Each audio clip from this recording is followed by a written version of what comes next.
मनोजवं मारुततुल्यवेगम् जितेन्द्रियं बुद्धिमतां वरिष्ठम् वातात्मजं वानरयूथमुख्यम्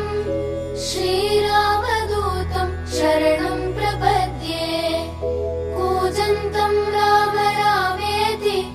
मधुरं मधुराक्षरम् आरुह्य कविताशाखां वन्दे वाल्मीकिकोकिलम् आपदामपहर्तारं दातारं सर्वसम्पदां लोकाभिरामं श्रीरामं भूयो भूयो नमाम्यहम् भर्जनं भवबीजानाम् अर्जनं सुखसम्पदाम् तर्जनं यमदूतानां